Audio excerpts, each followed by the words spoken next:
All right, Corporate. Man, how you doing? Blessings, I can't complain. How about you? Same, man. Good. Can't complain, man. Just always on my grind. Glad to have you back. The first interview did really good. Did some really good numbers, man. The fans seem to really like you. They like your take on things. Most definitely. I can't be nothing but grateful for real, for real. Yeah, that's what's up, man. So, what's been going on since last time we seen each other? Man, I've been, just keep well. Want to start off? Last interview I did with No Jumper, shout out to Adam, you know what I'm saying? I had a technical difficulty with utilizing the phrase, you know what I'm saying, 1,100 times. So this is the first interview that I've done since that particular interview. So I am going to try my gosh darnest to not participate in that phrase so much so that it would allow me to be able to speak more fluidly.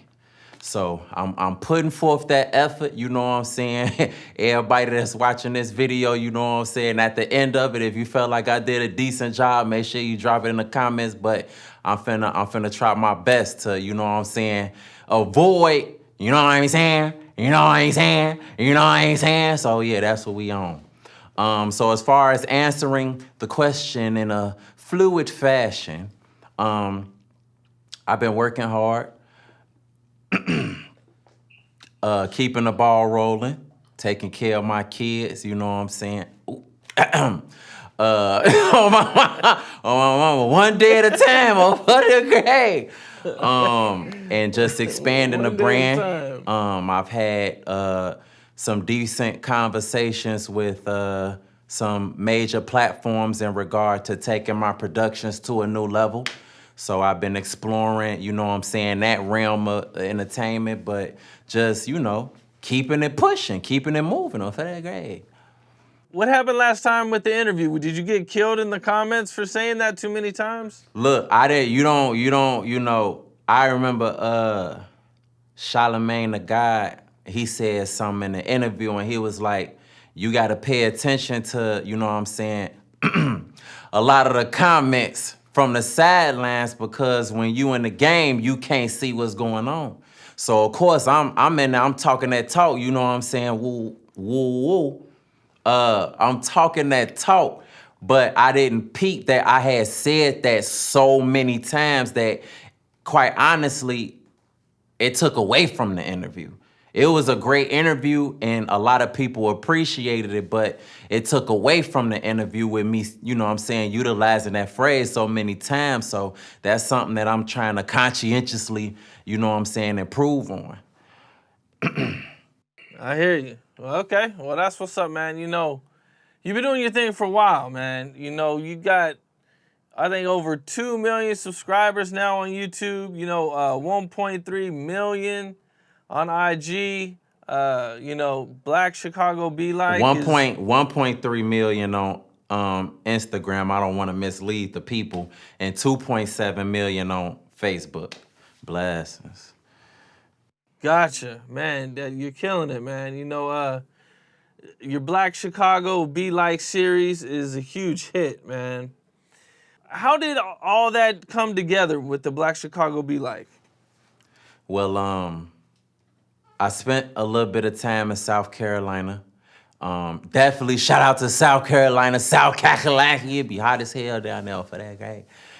But a few friends I had down there, they had difficulty with understanding a lot of things that I was saying because, you know what I'm saying, we speak so differently as far as Chicago and South Carolina, so on and so forth. And they'll be like, man, Corporate, what the fuck is you talking about? And then at that point, I'm like, damn, we really do got our own language. Woo. So the whole time, this was in 2011, 2012, when I, you know what I'm saying, had this realization. So 2015 come, that's when I started producing content, my own content. 2016 come, that's when I decided to like put that video idea into play as far as like showing people that Chicago has their own language. And when I dropped it, January 6, 2016, it blew up immediately, and the rest is history.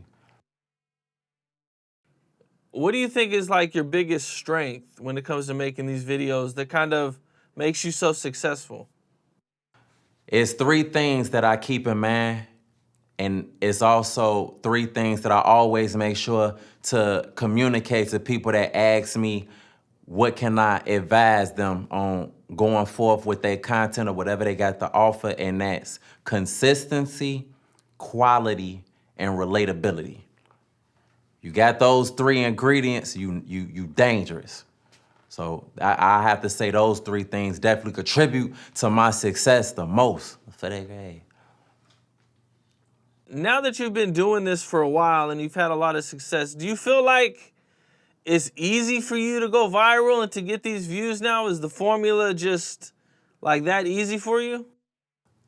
I understand the science of it, but the internet, the algorithms and everything, you could put out something that's decent, it's gonna take off, but you'll still drop it and it womp, womp, womp, womp. So it's like you just gotta kind of put your best effort into understanding, like, this is what angle I'm gonna be approaching. This is the peak day that I'm gonna drop it. This is the peak time that I'm gonna drop it, and just kind of give yourself the best, like, possible chance of going viral the way you're supposed to go, for sure. What about the algorithm? Do you take that into factor too? I'm a complete nerd when it comes to social media. Over the course of the years, I've, kind of gotten the habit of paying attention to the analytics and trying to see how they work, so on and so forth. And Facebook, even with Facebook, YouTube, and Instagram, it's three different ways there's a common way to trigger the algorithm, but I get peak days and peak times that's different for all three platforms. So I found myself looking at life in numbers and statistics now, and I'm so engulfed in that it's stressful with the videos. They look fun, but it's extremely stressful. It's a headache, and it's a lot to deal with, like, when you really get into it and you really do it. So yeah, I be really deep into that, balls deep in that. I could tell you put a lot of work into your videos, man. A lot of thought, just the production quality and everything. I think, people might not really realize, how much time and effort could go into just one of these videos. Nah, for sure. Like, a lot of people, they'll be banging my inbox down like, man, when the next little woo-wop coming? Woo, I'm talking about sending death threats. You hear me? Like, bro, if this motherfucker don't drop soon, motherfuckers on your ass when they see you, you know what I'm saying? Woo, woo, but whole time, like, the time that it take to put these together, especially at this point, like, you know what I'm saying? I direct, act, and edit all of this. Like, so the time to, okay, let's just look at the recording process. I gotta get the characters in place. I gotta get the locations in place. The continuity of the video has to flow. If I do one part of the video on Saturday and it's sunny outside, and then I try to finish recording it Sunday and it's gloomy, I gotta wait until it's sunny again. Like, everything, like the continuity, the details, everything, like, I really have to take my time with that. And over the course of a period of time, people have found themselves loving my productions, adoring my productions. And as time goes on, I have to either maintain that energy or I gotta increase it. So for me to be in a position where I got all this pressure and they want more, I have to make sure to deliver the best possible product that I possibly can. The recording process alone could take 2 weekends, because I really do my recording during the weekends, because during the week I be having my little ones. So during the weekend is when I really get my recording out. Then now we got the recording out of the way, the editing process. The editing process, I'm sitting in my chair.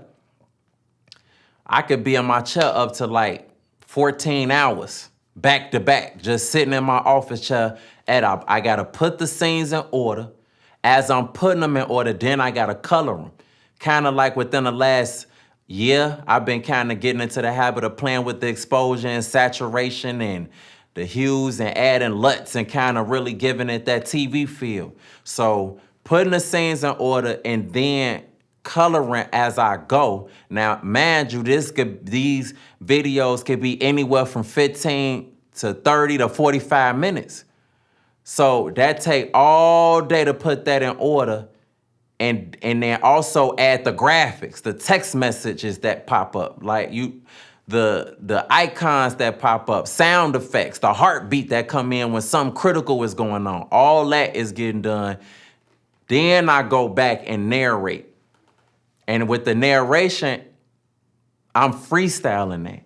Outside of what people say, when you see their lips moving, all them spaces in between, I gotta freestyle that. I don't even have scripts when I'm doing the videos. A lot of times I don't even know what the person gonna say until right before it's time to record. All right, say this, woo, woo. So it's stressful. They don't even know. Motherfuckers don't even know. I ain't gonna lie to you. You haven't thought about hiring anybody yet? It's been a very common conversation as far as allowing other people to come in, but you know how it is when you got your content, that's your baby. Like, I feel like as far as somebody understanding them angles and the cuts, knowing when to cut to give me time to be like, heat, woo, woo, sheet, woo, woo. Like, you know, I know that, but I gotta let somebody come in or I'm gonna drive myself crazy for real. Cause I got different sets of content. I got Black Chicago Be Like, I got vlog activity. I got a series I'm about to do where you can hear everybody start talking. I'm looking to get that ready. Like, I gotta start allowing people to come in and assist with the editing process or I'm gonna go crazy. Yeah, I hear that, man. I have the same problem hiring people. You know, I got a couple people that work for me that do a really good job, but you know, there's other people that it just didn't work. Look, and when you got somebody messing up your baby, that hurt. That hurt, Yeah. you hear me? Yeah, for sure. Yeah, that's real shit, man. Well, you said you had some conversation with some platforms going on. For sure. What's all going on with that? Is there any updates or anything you could talk about? Well, I had a conversation in regard to a project with Netflix. I had to decline on that though. That was more so the production agreement from the production company I wasn't drawing. It wasn't in. Moral of the story, know your value on God. Like, you know what I'm saying? Like, I know what I know. So you can't tell me like, you know what I'm saying, whoa, and all that, and be trying to lock me in for pennies and all that. That shit was OV, so I had to get up out of there. But I'm speaking with another platform right now.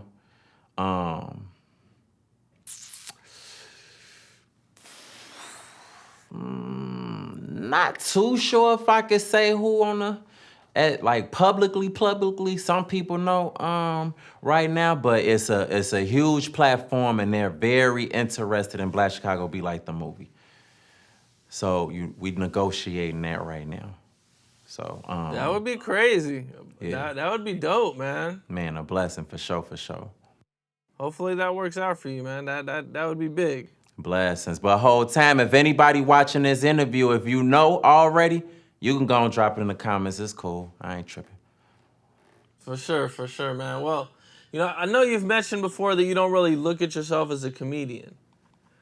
Even though a lot of people find your material funny.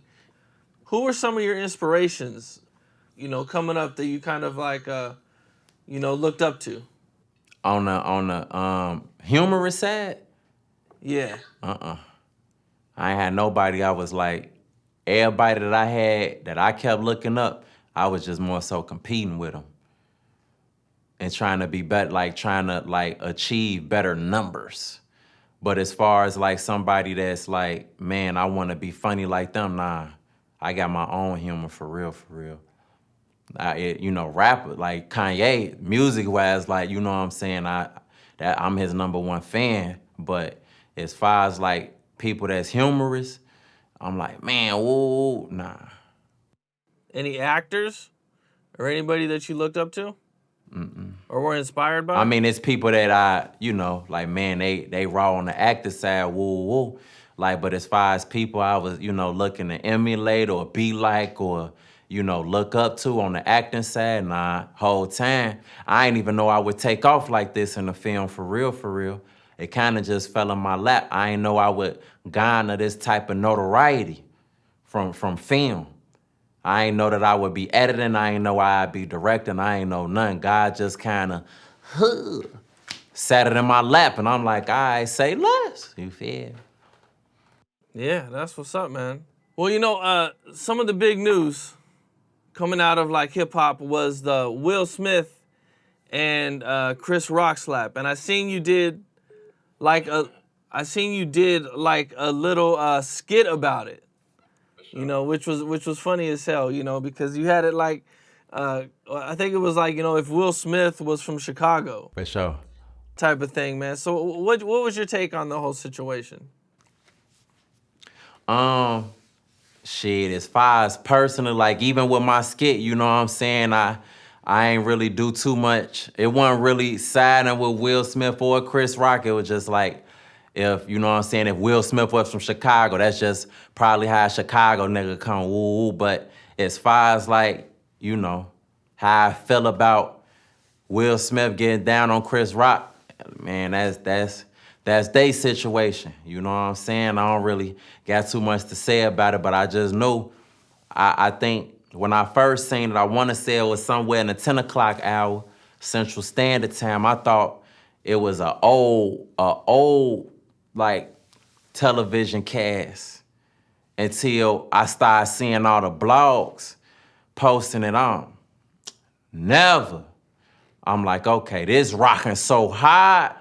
I need to hop on this right now. That whole time, I done already mentioned earlier in this interview, peak days and peak times.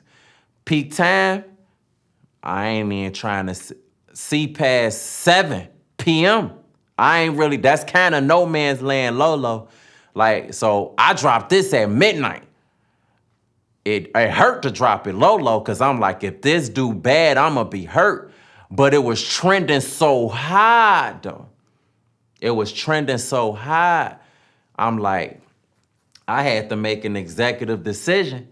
So I'm like, I dropped it on my story. Like, if y'all want to see my Will Smith and Chris Rock, let me know. It went up.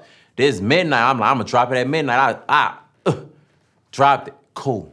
It went cool. It's millions of views on that on my gram. And it did over 1 million on Facebook, too. So, man, that timing be important. You got to be real strategic with the woo-wop, for sure. So you caught it like right when it was hot, right when it happened. Right away. A lot of people, they dropped theirs the next day. And I ain't even gonna lie to you. I was on Bigo when that during the verses. I would have hopped on that right away.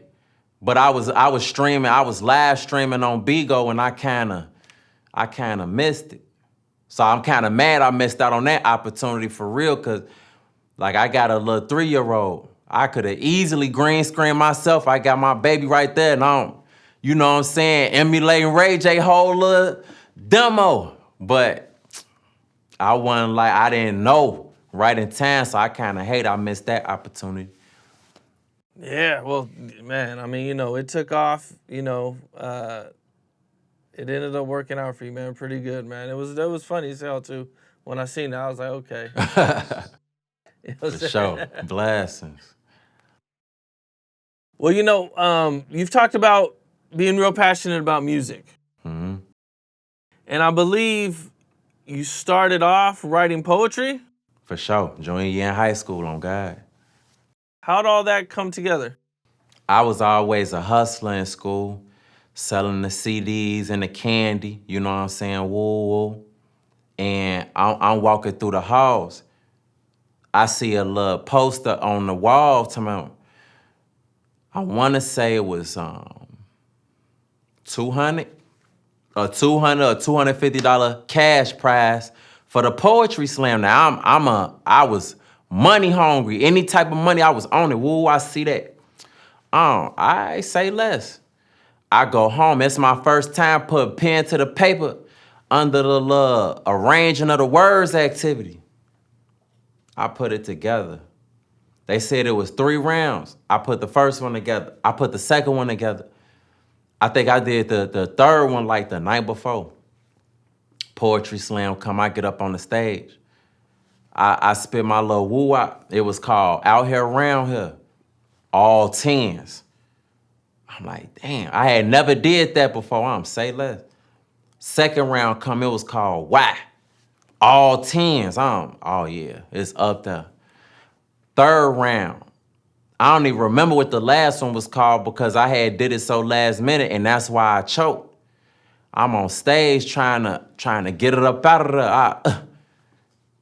And had to concede to defeat for that game and lost. I was that close, but after that, I was like, damn, I ain't know I could put words together like that. Woo woo. So I kept it going. Now, whole time, this is in '04. I want to say '06 came around. I started aspiring to be a rapper.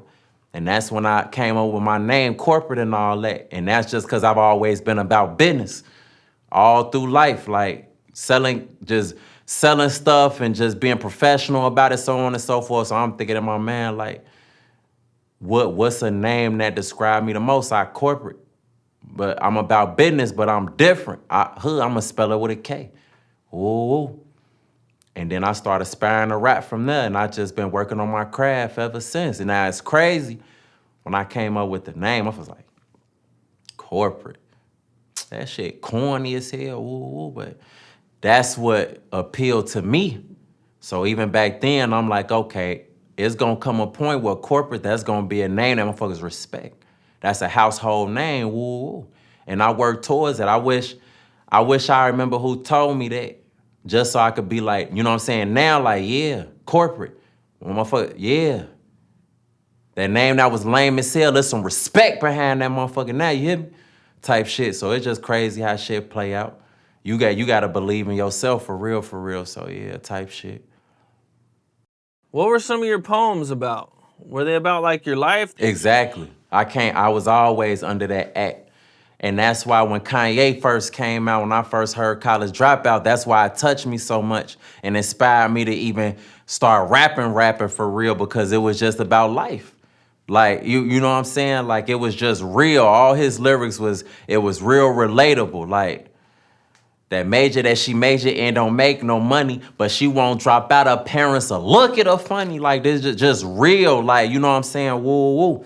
So even with Out Here Around Here, like, it was like talking about my observations of Chicago. Like, you know what I'm saying? And just how I felt about that. Like, woo, woo. I might fake remember it. I ain't even gonna hold you. And I wrote that in 04 in 4th grade. I might remember that shit. I'm gonna try it though. I'm finna see if I could spew that. I'm finna see if I could spew that right now for that grade. It's not promised that you gonna see tomorrow around here. A twist of the finger could leave your family full of sorrow around here. Cause dudes swear they ain't never going. They'll bust back round here. They don't go to school, so knowledge is what they lack round here. They got street smarts, but it won't get them too far out here. They go left instead of straight, closer to death round here. They pearl perfect, Garcia Vegas and blow back round here and say, folk, let's go half on the sack round here. But when they come to college and scholarships, they get lax round here, turn their backs round here. It's a fact out here, like the only way out the hood is to Jay-Z or go Shaq out here, or slip up and get something pushed back out here, which is usually the result of pushing them packs out here. But let me get to the point of what I'm talking about right here. There's a window of opportunity. Don't just look out there. Here's the only way you'll find something in the sack out here that'll help prepare you for all the hell that you gonna catch out here. The school books in your backpack are found right there. It don't seem that way now, but they'll help you get stacks out here, caking legal bread, owning 2 flats out here, killing the stereotypes about blacks out here, showing other cultures we ain't as ignorant as we act out here.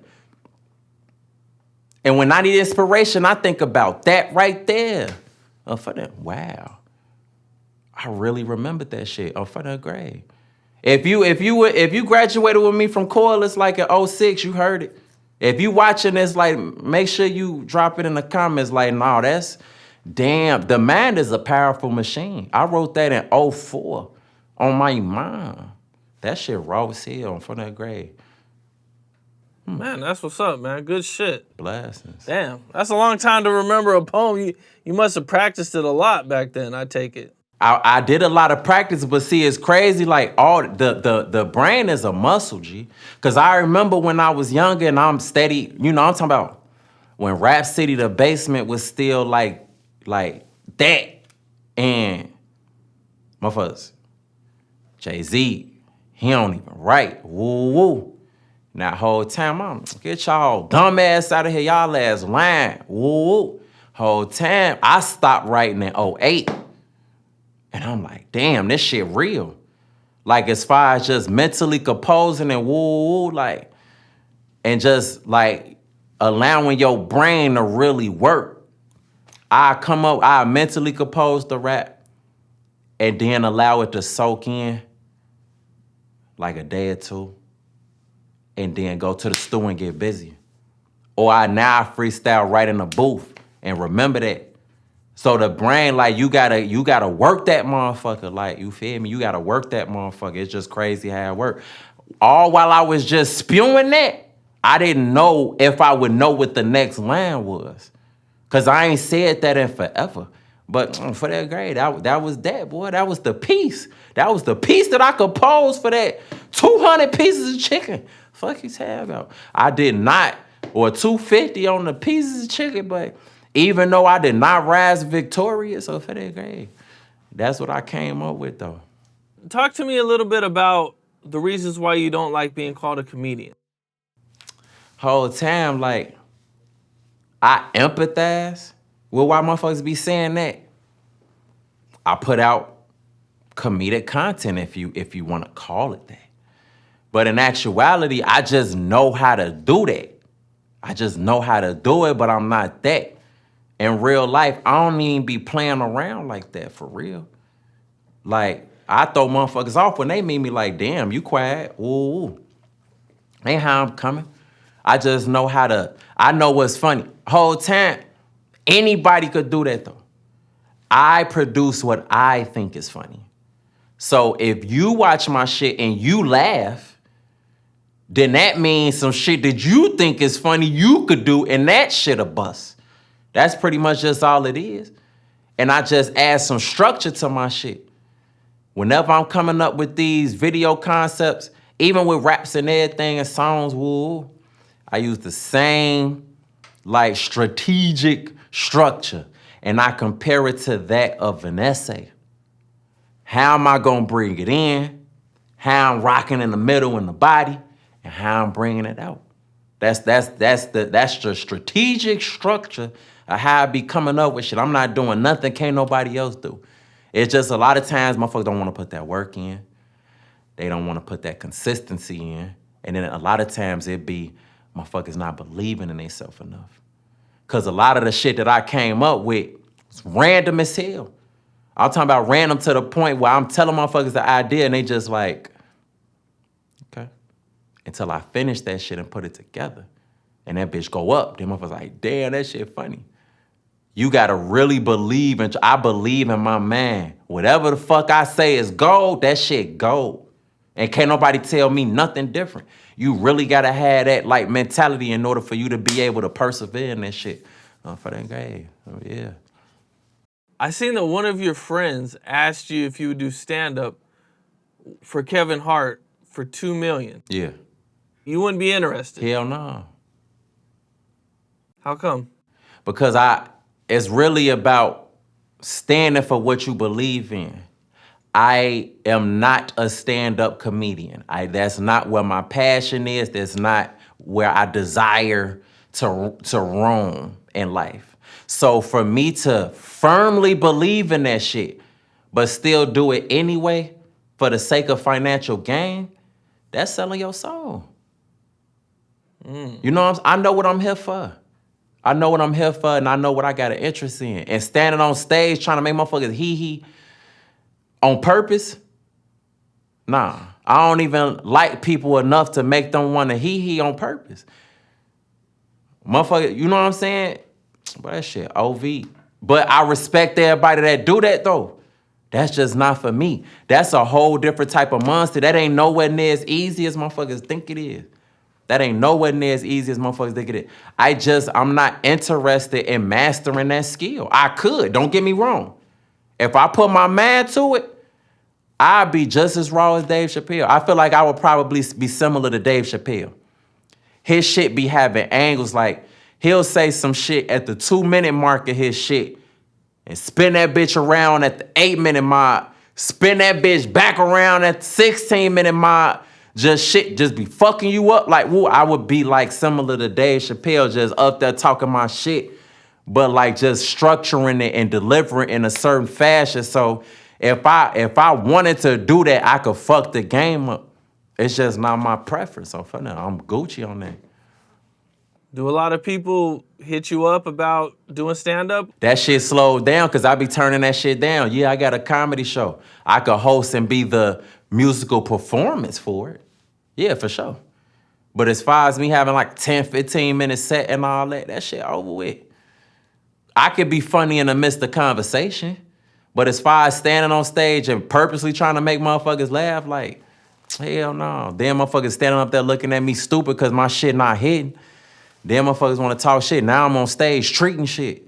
So it's just like, nah, I'ma just stick to what I know, my mama. In Chicago, we always see a lot of stuff going on with the police, man. You know, growing up in Chicago, you know, or even not even just growing up, you know, just, you know, being out there in Chicago, you know, what are like your worst situations that you've had to deal with the police? You know, Chicago law enforcement. I done had some experiences for real. Like, don't get me wrong, I done came across some decent, you know what I'm saying, constables of peace for that grade. I done came across some decent constables. But as far as like motherfuckers I done came across that was just on some other shit, it's just like, damn, like, and it just be like, what the fuck is to you? Like, you know what I'm saying? Like, I remember this one time, I was a junior in high school, and you know, the problem with law enforcement is that they don't operate according to the law. They operate according to their emotions. That's the problem. If they wife cheated on them or they had to sleep on the couch, they on bullshit with motherfuckers. If they driving around in the Nissan Altima and you in the Benz, they on your ass. If shit not all good at home and they kids stay failing class, then you gotta suffer for that. That's the problem. That be the problem. Like, and that's how you'll just have a normal traffic stop or just a what's supposed to be a regular like exchange that go left quick as hell. Like, I remember I'm in high school, motherfuckers on the corner. It was some type of event like an icebreaker or something. Cop just pull up on the, you know, y'all know how the jump out boys used to do. They pull up on the corner, they blocking shit in, woo, and they all hop out. He just got on bullshit. And I'm standing there, man, on my business. I'm like, what's to you? He was like, back up off the corner that whole time. I'm on the corner. I'm waiting for my granny to come pick me up and take me to the crib. And he got the wolf. And next thing you know, I'm on the hood of the cop. My arm behind my back. Now, I'm not armed or nothing. I ain't did shit. But they just get to tweaking that whole time. Right while they talking shit, my granny been the corner. I see I'm granny. Granny. Ooh, he like, yeah, call for your granny. G, what's to you, G? Whatever the fuck you got going on ain't had nothing to do with me. I'm on the corner, man, of my own business. I don't even look like I'm up to no good. I got a whole button up on, boy. A whole button up on and some jeans. What the fuck am I on, boy? And it ain't like I'm there with a group of motherfuckers. I think it was one other motherfucker on the corner that looked like they wasn't on shit. And I ain't look like I was on shit, but motherfuckers got on that. The way they just be coming, their attitudes, a lot of their attitudes, that shit just be, man. And that's what caused tension. between law enforcement and the people. Like when law enforcement come up to me and they be like, man, I fuck with your videos, like, I can't even receive it like that for real. Cause I got so much tension toward them. It's like, I appreciate you for rocking with my videos, but it's just like, what's to you? Why you talking to me? Like, but that's because of what I done been through. So it's just hard to deal with the law enforcement, like, on a personal level. Like, it's hard. But man, I'm pretty, a lot of this shit occur across the nation. Chicago police they be on some other shit. I heard New York police be on that shit too. I ain't gonna lie to you, but yeah, that shit be crazy though. I think I seen somewhere that you were out there filming during the George Floyd protest. Hell yeah, I was down there in the midst of the chaos. Filmed a whole music video. It's called Freedom on my mama. Okay, what was that like for you? Being down there in the midst of that shit was wild. Like, it was like walking through like Gotham City. Wow, violence and chaos ensued. Like, you know what I'm saying? It was like, my favorite movie of all time is Batman: A Dark Knight. Like, when motherfuckers was, when it was complete chaos and shit was blowing up and shit, that's how that shit was. And downtown Chicago is a beautiful sight. It's a tourist attraction, but windows was busting out. All you heard was alarms go, from the grade. Glass busting, that's all you heard was glass busting. All the police, they was down there, they was just down there like this. They couldn't really do nothing, so they was just down there posted. Woo, cop cars was on fire and some more shit. Boy, that shit was wild as hell. Like, that's some shit. Years later, telling my grandchildren, like, man, oh God, so beat. I was alive when, for them. That shit was crazy. I ain't gonna lie to you.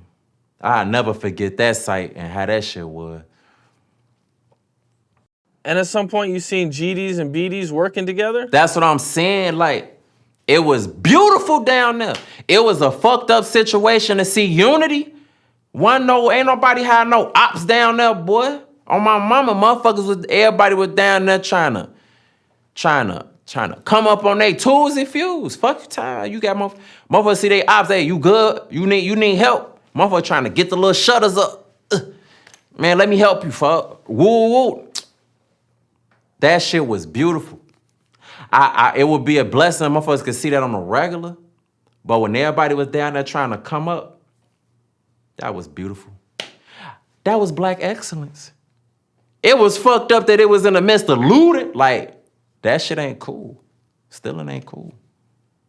But it was black excellence in its own way, though. I ain't gonna lie to you. Yeah, definitely, man. Now, I seen you mention somewhere you don't like the term Chiraq. At all. How come? We trying to get away from that term. I understand where it came from, you know, the statistics and how close they was to the statistics overseas and so on and so forth, but that shit ain't cool. That ain't nothing to be proud of. Chicago is a beautiful city and they got a lot more to offer than poles and switches and motherfuckers checking. And that's one of the main responsibilities that I have, is making sure that the world know that. So that Chiraq shit, I'm not drawing. I ain't gonna lie to you. I ain't even fucking with that shit for real. And that shit be blowing me when I'm out of town. I be like, motherfucker be like, where you from? Like, Chicago. They be like, oh, Chiraq, man, get your goofy ass out of here. No, I said Chicago. Is you fucking retarded? But I guess that's how that shit go. Yeah, Chicago does get like a lot of the negative press. You know, I went to Chicago a couple years ago, man, and it is really a nice place, man. It's a lot of stuff to do. Downtown was dope. Yeah. You know, I mean, I wasn't able to do too much when I was there, but, you know, it is really nice, man. You know, it gets kind of overshadowed. For sure. By all of the negativity and everything going on. Yeah, I'm trying to work on that. some of the more recent news coming out of Chicago was Steven Jackson was in O Block yesterday. Okay. And, he was, shooting some video. I don't know, not like a music video, but, he was taking a couple videos and everything. What'd you think about that when you seen it? I remember motherfuckers was saying he was talking about he done came to Chicago and checked in with some real niggas and all that. Woo, woo, like. See, when motherfuckers not from Chicago, like, they don't know what the fuck is going on, G.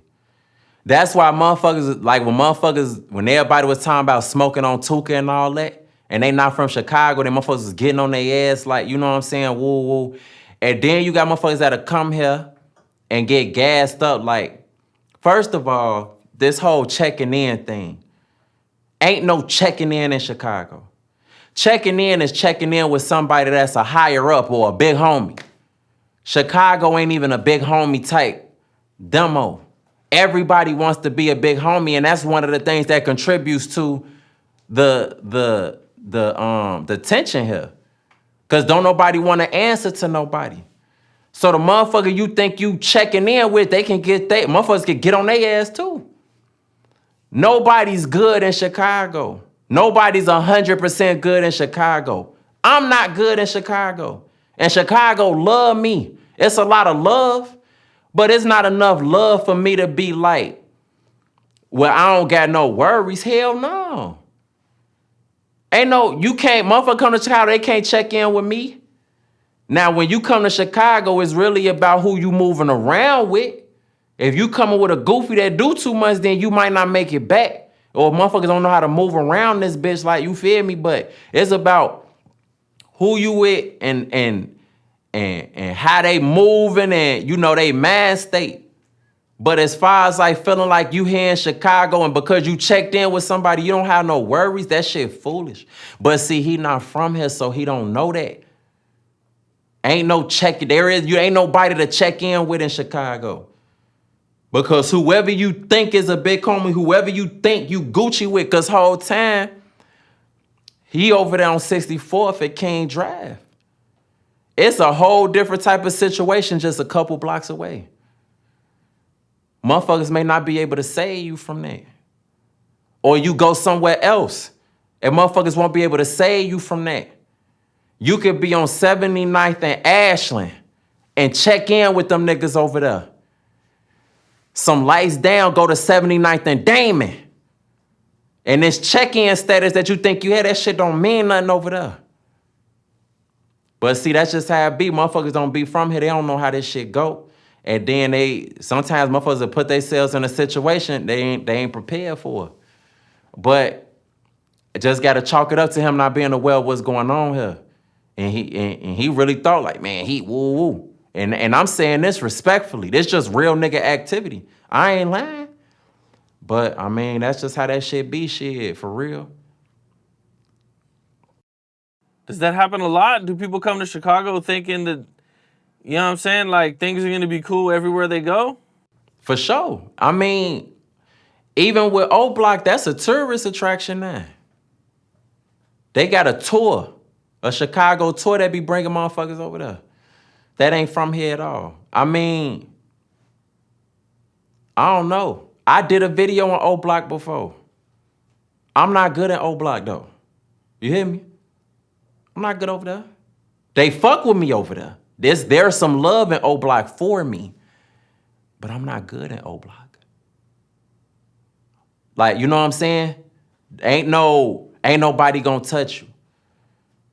It's motherfuckers that probably rep O Block hard could go in O Block and motherfuckers to get down on them. So what the fuck would make me think I could come over there because I got woo and be Gucci? Nah. I got love in O Block. I fucks with O Block. O Block is a part of Chicago. And I want to contribute to them being greater. And it's a lot of people in O Block that fuck with me. But can I say I'm good at O Block? Hell no. I hear you, man. What do you think about the becoming a tourist attraction? I mean, I get it. You know what I'm saying? Chicago just birthed a lot of popular shit, a lot of popular places, so on and so forth. It's like, I get it. That's all I can say is I get it.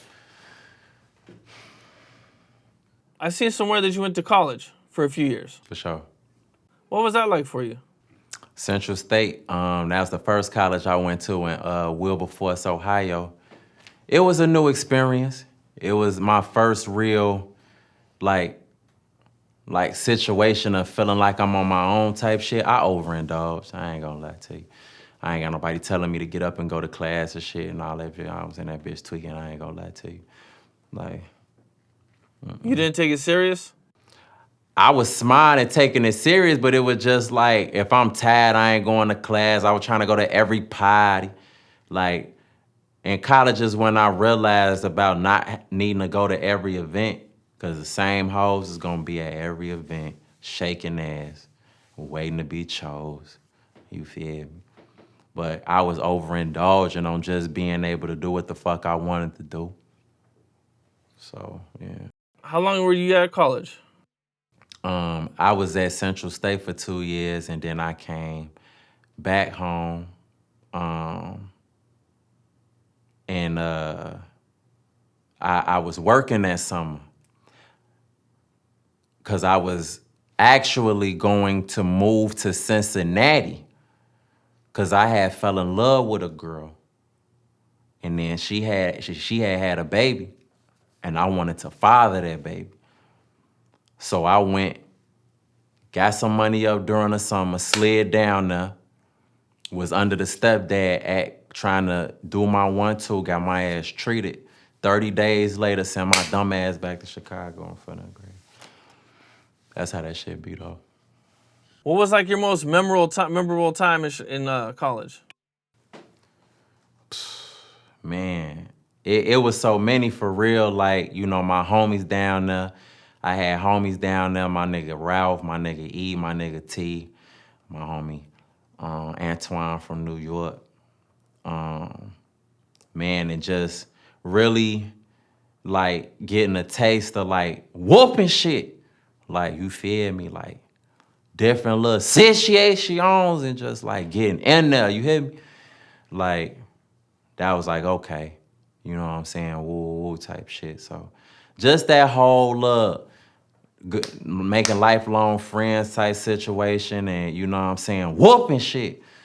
Like, that shit was decent, and learning about life, the keys to life, you know, being focused on the right things as far as like what you got going on and minding your business and not being pressed for friends and all that shit. Like, college really do help you to be an adult for real, for real. You learn a lot of shit there. So yeah, it was that type of shit that's always gonna be at the forefront of my memory for them. I seen you went to Columbia. Oh God. To get your veneers done. Oh God, for sure. What was that like?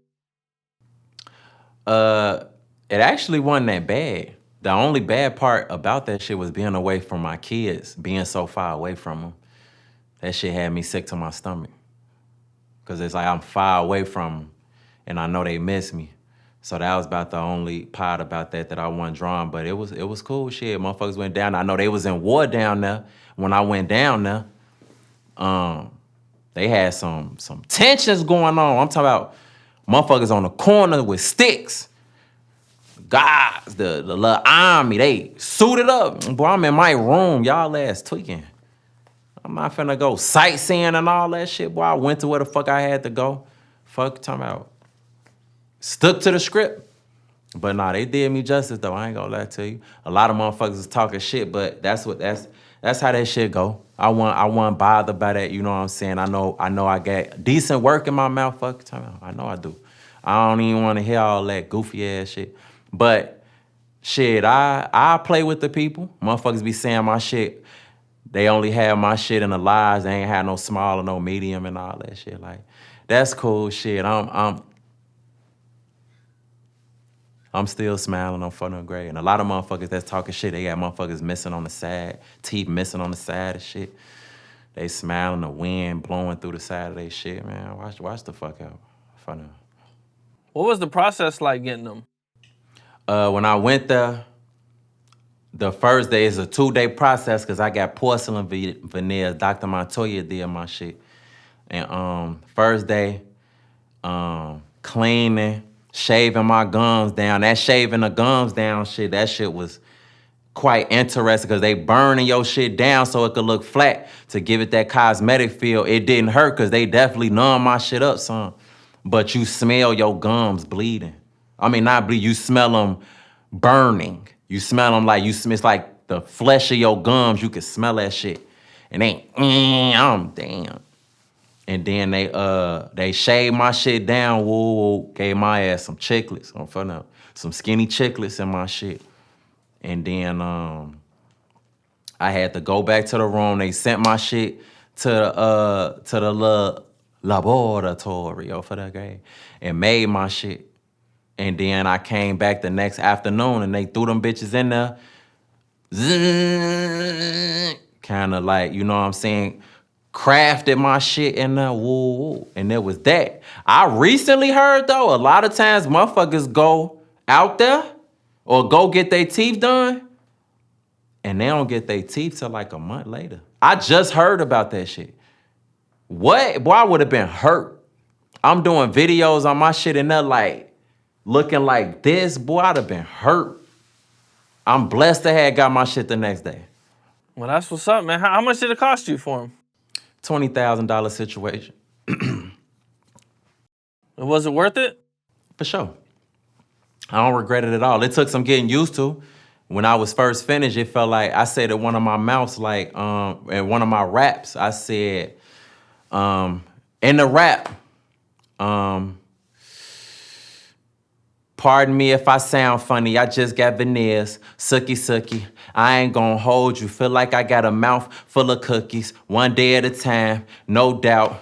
Shorty say I ate her, no bitch, that was with my old mouth, fuck you talking about? So it was just like, it was some shit to get used to. I was over salivating, like mouth was getting wet as hell, but that's cause like my mouth didn't know what the fuck was going on, all this extra space being taken up, so it's just like, and that motherfucker tweaking, but eventually, like, you know, the teeth was in my mouth, but they wasn't mine, if that makes sense. You know what I'm saying? I had to make them mine, and it took time, so, yeah, I'm comfortable with them now, shit. Some of the other news, Lil Durk, I don't know if he tweeted or he put on his Instagram that, you know, he wants to put a concert out, and he wants to kind of like unite everybody and donate the money and everything. You know, what do you think about something like that happening in Chicago? I think that's a beautiful idea. And the reason a lot of motherfuckers is concerned about the security aspect of it, but that ain't nothing that can't be, you know what I'm saying, tended to. But to take something that low-key contributes to tension and use it for something beautiful, that shit 10 deuce. And shout out to Durk for them. That shit raw. And I would definitely take the opportunity to be a part of that, for sure, and make sure, you know what I'm saying, that situation is everything it need to be, using my platforms to get the word out and all that. Woo, like, yeah, that shit raw. You think the police would allow it to happen? I mean, it's a possibility they may cock block on the situation, but it's all politics. I don't think anything's impossible. But it's all about the angle, what's behind it, the purpose of it. Like, anything's possible for real.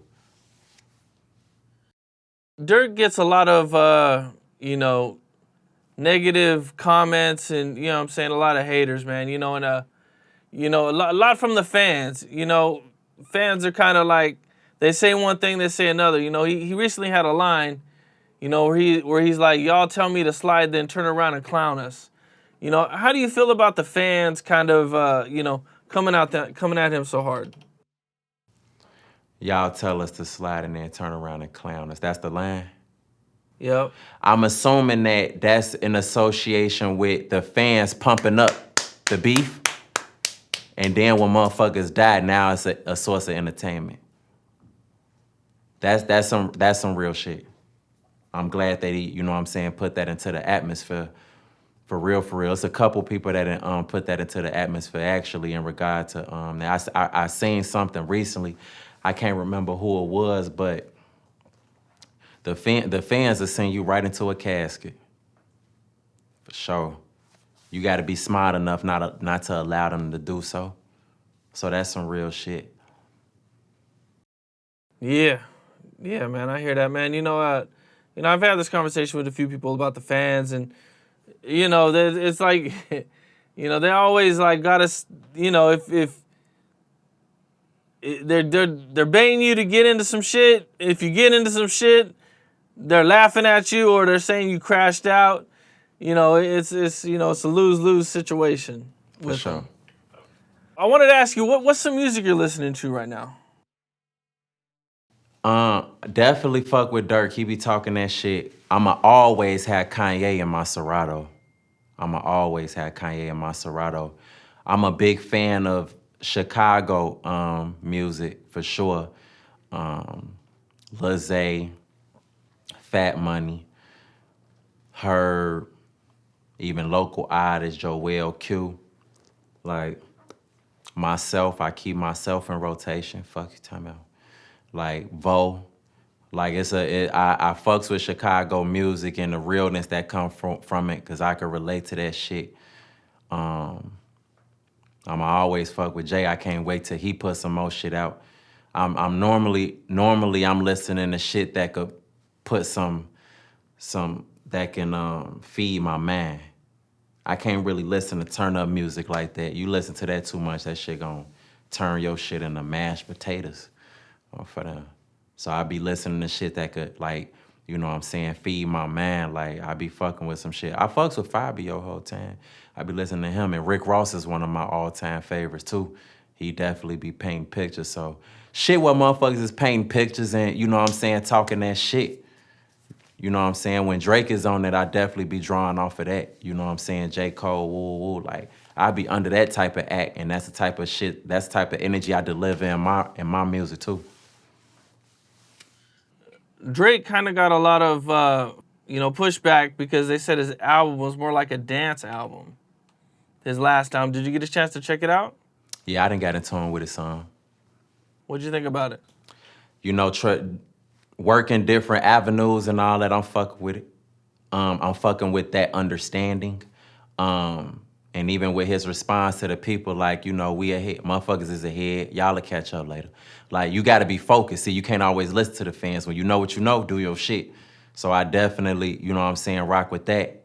Motherfuckers are saying that he kind of starting a wave with the house music sound, which originated in Chicago. Like, of course, he also paid homage to the Philly sound as well. But I can't help but to state that it's one of the reasons I fuck with Kanye so much, because he been ahead of his time for so long. Because even with the energy that Drake coming with on this album, Kanye done already did that shit. He did that on My Beautiful Dark Twisted Fantasy with that track Lost in the World. The BPM is about that doom, doom, doom, doom, doom, doom, doom. So, Kanye, that also show Kanye been way ahead of his time. For sure. But as far as like just dipping in the new shit and all that, like shit, I'm drawing with that. I'm drawing off of that understanding for sure. Drake had a funny story a few weeks ago, man. A guy was trolling Drake, and Drake hopped in his wife's DM. Did you see that? Oh God, for sure. What'd you think? What was your first thought when you seen that? I thought that shit was raw. That was basically telling fool like, shut your bitch ass up. And I heard Shorty was drawing too. I thought that shit was raw as hell off in the game. Yeah, fuck is you talking about? Watch out. Motherfuckers be doing too much talking. All that talking and, negative energy coming to a motherfucker you don't even know, ain't never met. Hold on, fuck your time. So yeah, I'm fucking with that energy. That shit was raw. Yeah, a lot of people believe that like Drake could hook up with damn near anybody at this point. He's got the plane, he's got the private jet, he could just fly her out, hop on the plane. For sure. Lifestyle. A lot of your videos kind of revolve around relationships, from what I've noticed. Mm-hmm. Are these like experiences you've been through, things you've done, or, You know what I'm saying? Where do all these, ideas for the videos come from? It's a mix. Shit I've been through, shit one of my homies or somebody I know went through, or just like mere expressions of my imagination type shit. So it's a mix of all three. Kevin Gates. He was like trending on YouTube. He had this song called Super Gremlin. And, in the song, he basically says, he wants to hook up with Beyonce. And, some people were kind of mad about it. Beyonce got them crazy fans. Mm-hmm. And, he did an interview where he was talking about, like, he wants to drink her piss. What do you think when you hear Kevin Gates say some wild shit like that? Being in this entertainment shit, you really it's like biting into the forbidden fruit. Your eyes open and then you see shit way different for what it really is and so on and so forth. So even with that, it's meant to get the people riled up, but that's just marketing. Just to get motherfuckers, get attention towards you and shit. He wild as hell, but it's just marketing. I'm already knowing. He said he was just saying what everybody was thinking. I mean, I can't say that I've had that thought personally, but it's probably some people that had that to be a pedestrian in their mind for that. So I guess he was speaking for that population of people. For that. I love what you got going on, man. You know what I'm saying? Skits are dope, man. I wish you success, man. Hopefully everything with your deal works out, man. Yeah, you know what I'm saying? Cross your fingers. Nah, look, whole time, I ain't even gonna lie to you. If it go through, it go through. But if it don't, Black Chicago be like the movie still coming. I'm gonna feel like that's my sign from the universe to independently produce that. So I'm gonna record it and edit it on my own. And then my marketing plan behind that gonna be so nasty. And then I'm gonna either independently pay to put it in the theaters, or I'm gonna create a bidding war for that motherfucker after it's finished. So that motherfucker coming regardless, and it's gonna come the right way. But it's just a matter of what platform and what channel that motherfucker finna be funneled through. So it's all good, one day at a time. You probably don't need Netflix to get it on Netflix. For sure. There's a lot of people who get their movies on Netflix nowadays, so. Yeah. If it was to go to Netflix, they just gotta come with their right bag. I'm not finna let nobody play with me. On God. Mm-hmm. Well, man, you know what I'm saying? Like I said, man, I wish you luck with everything, man. I definitely love what you're doing. They'd be a fool. Somebody gonna pick it up, man. I mean, you've made millions and millions of views off of Black Chicago Be Like that, at some point. Even if not, like you said, man, shit, you can do it yourself independently and probably just keep all the bread. I mean, Boosie, I believe, was it last year sometime, did his own movie.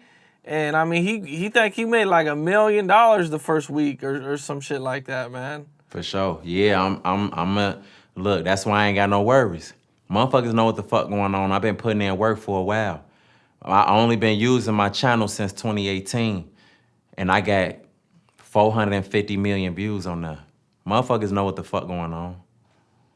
Yeah, well, we'll end it like that, man. Blessings. Korporate, appreciate you, bro. The pleasure was mine. You be safe and stay dangerous. On You God. too, man. For sure.